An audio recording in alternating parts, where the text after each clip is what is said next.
All right, hello everyone. I'm glad you can check out this video. I got some great information I want to share with you, some health tips on basically a simple breathing technique that's very powerful for anxiety, something I share with my patients in the clinic and I've utilized myself. And these sort of techniques are proven to be powerful and really helpful. I'm not talking about harmful medications and crazy procedures, something very simple that you could do and you could be aware of.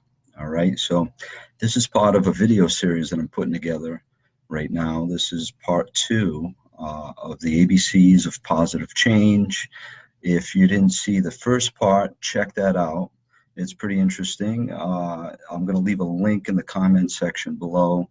And also feel free to comment as we go along here. And if you like what you hear, you can give me some feedback on that. I appreciate it. My name's Carlo. I'm a doctor of acupuncture with the Acupuncture and Herbal Medicine Clinic. I also work up at the Cancer Center near Merriam Hospital. We deal with a lot of chronic health issues, chronic pain, women's health issues like PCOS, endometriosis, infertility, digestive issues like ulcerative colitis, Crohn's, also mental emotional health, and we also provide support for folks going through, cancer therapies. So if you need more information, you can check out the website. I'll leave a link for that as well. And you can request a free consultation. We can talk and see if this alternative medicine, this sort of natural approach to medicine is a good fit for you. Okay, let's get into it. The ABCs of positive change.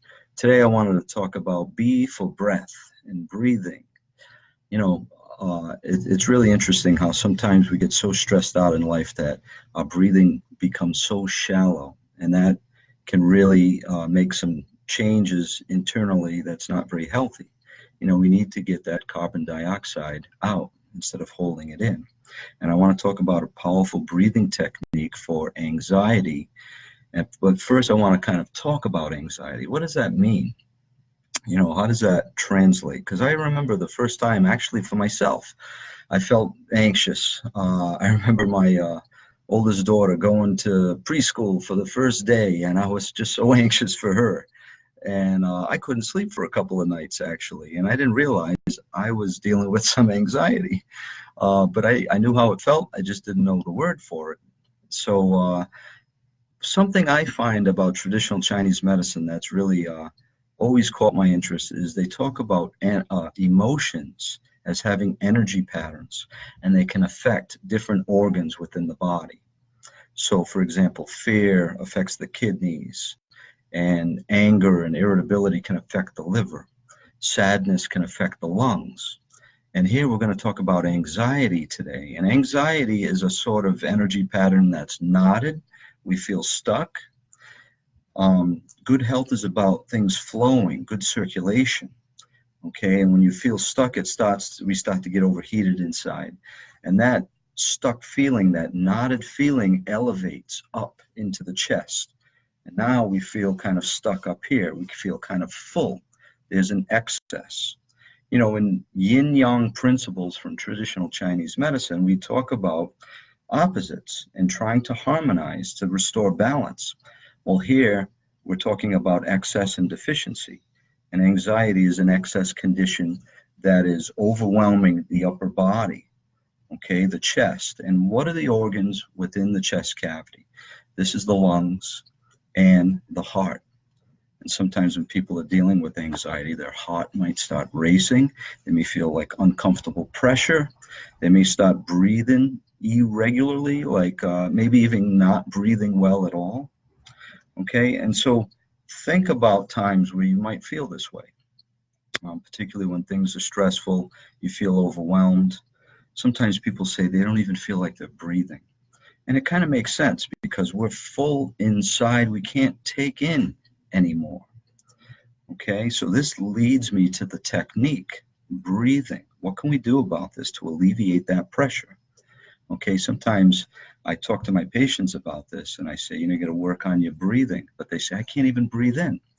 Well, the trick is to breathe out and get rid of the excess. And here's how you do it.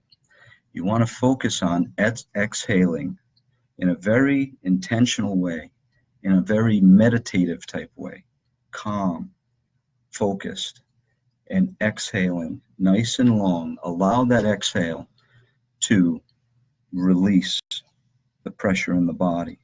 And even when you get, here's a key point here, when you get to the end of your breath, exhaling, don't stop. Keep thinking that you're exhaling. Use your intention and continue to energetically lead that excess out of the body. And here's the next step that's going to really feel comfortable and kind of reset you and help you to feel a little more rooted and grounded instead of elevated, which anxiety does. As you get to that end of that exhale, you are definitely going to want to inhale now. Whereas before you were having trouble inhaling, which is going to make the body even more uncomfortable. We need to breathe. Okay. And in that moment, you are going to want to exhale. And when you suck that in, it's going to be so nourishing. It's going to feel so good, so energizing in those real stressful moments. Okay. I like to put it this way. We can go weeks regarding survival, right? We could go weeks without eating. We can go days without drinking, taking in liquid, but we can only go minutes without breathing. And imagine a day, all day long, where your breathing is very shallow. It is not, you're not going to feel comfortable. You're going to feel tired. You're going to feel like you're fighting yourself. You're using more energy with that kind of full constricted sense in the upper chest to try to breathe through. Then if you could release that and be more relaxed, and the breathing would be a lot more easy, and just takes less effort, less energy. You'll have more energy. You won't feel as tired. And you can practice this all day long.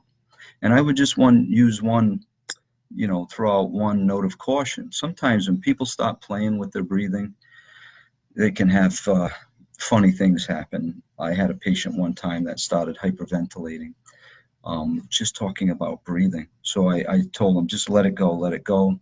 Don't use your mind to try to control your breathing. Just let it go back to a natural pattern. So if you do find it troubling, be careful. You could always come and talk with me. We could chat about that and try to figure that out, unravel that. But what I would say is just go easy, be gentle with yourself. This is not about force. This is not about no pain, no gain. This is about awareness and being gentle and observing. And just like ocean waves that come onto the shore and roll back out, that is how our breathing should be. It should be comfortable and full. Not 100% full, but just sufficient. And a lot of times we just breathe in a very shallow manner. It's not sufficient to really give us the oxygen that we need to run our body. The body's like a factory. It needs fuel. It needs air to breathe and to run and to burn that fuel, if you will. So slow, comfortable breathing is something to encourage when you're not feeling so anxious, so that it doesn't build up into a full-blown anxiety attack. Focus on your breathing throughout the day. Check in with it once in a while. Become aware of it.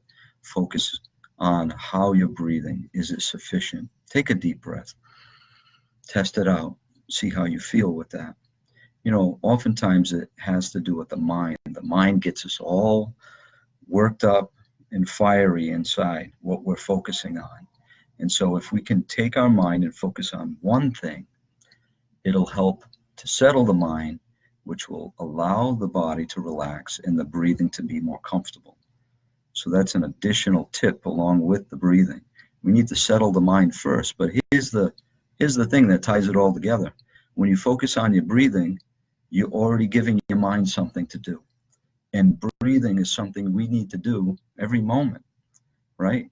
Moment to moment, we need to be breathing. If if being in the moment and being in the now is very good for us, it's the only thing that exists, actually. The future doesn't exist, the past doesn't exist, only now exists.